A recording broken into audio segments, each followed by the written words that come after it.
Hello नमस्कार, welcome to inculcate learning. Inductive reasoning क्या होती है, डिडक्टिव रीजनिंग क्या होती है, डिडक्टिव रीजनिंग के एट्रीब्यूट्स क्या होते हैं, ये ऑलरेडी बात कर चुके हैं। जिन्होंने वो वीडियो नहीं देखे हैं, पहले वो शॉर्ट में ही बना रखी है, बहुत छोटी छोटी वीडियोस है, पहले जाके वो देखिएगा। ठीक है, आज हम बात करेंगे इंडक्टिव रीजनिंग के क्या एट्रीब्यूट्स हैं। सो इंडक्टिव रीजनिंग में मैंने आपको पहले ही बताया था कि हम प्रोबेबिलिटी देखते हैं इंडक्टिव रीजनिंग में, और जो डिडक्टिव है उसमें नेसेसिटी होती है। सो आज हम बात करेंगे इसके एट्रीब्यूट्स के बारे में, जल्दी से शॉर्ट में बात करेंगे और आपको समझ आ जाए वैसे बात करेंगे। दिस इज प्रेजेंटेड बाय मी रवीना। अगर आपको वीडियोस इन्फॉर्मेटिव लग रही हैं सो इनकलकेट लर्निंग को लाइक शेयर और सब्सक्राइब कीजिए ना।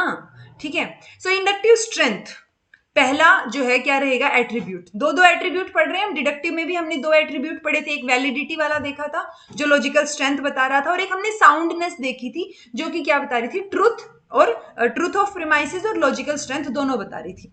अब यहाँ पे इंडक्टिव स्ट्रेंथ है जो कि क्या बताएगी, लॉजिकल स्ट्रेंथ, यानी जो वहां पे वैलिडिटी था उसको आप यहां पे लगा लीजिए इंडक्टिव रीजनिंग में इंडक्टिव स्ट्रेंथ।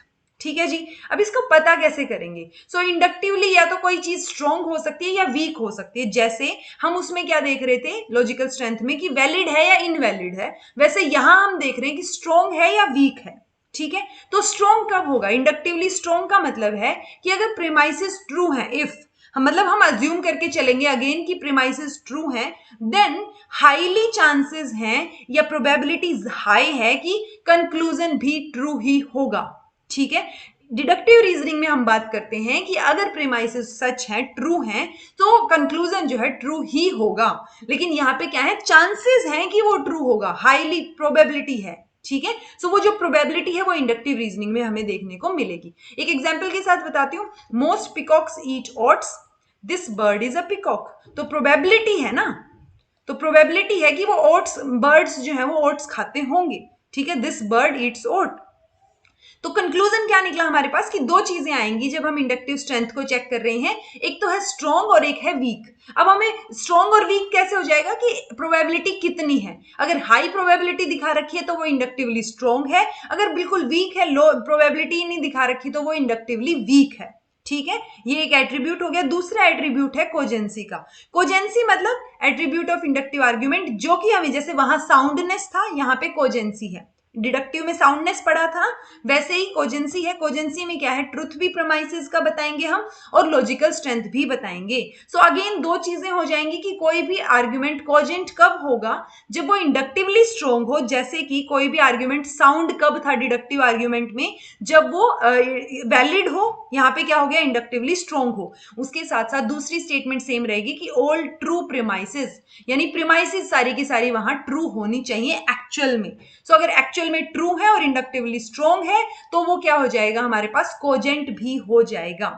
एग्जाम्पल देखिए, यूरोप यूरोप लगा लीजिए इसको, has an atmosphere containing oxygen. So वहां एक एटमोस्फियर है ऑक्सीजन कंटेनिंग, और हमें पता है कि oxygen is required for life. So दोनों की दोनों स्टेटमेंट्स ट्रू हैं एक्चुअल में। सो कंक्लूजन क्या निकल के आया कि there may be a life on Europe.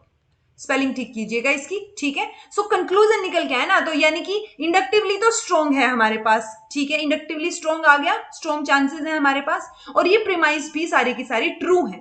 तो ये कंक्लूजन क्या निकला कि ये जो आर्ग्यूमेंट है ये कोजेंट है।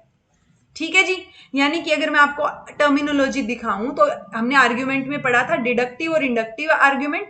डिडक्टिव में हमने पढ़ा वैलिड और इनवैलिड। वैलिड में हमने फर्दर पढ़ा कि या तो साउंड हो सकता है या अनसाउंड, लेकिन इनवैलिड है तो वो अनसाउंड ही होगा।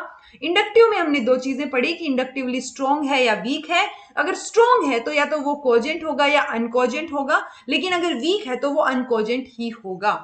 ठीक है जी, सो आई होप आपको ये टर्मिनोलॉजी सारी की सारी समझ आई हो। कई बार एक आधा क्वेश्चन इनमें से आ जाता है, तो अगर आपको टर्म्स पता होंगी तो आप जो है कंक्लूजन तक बेटर तरीके से पहुंच पाएंगे।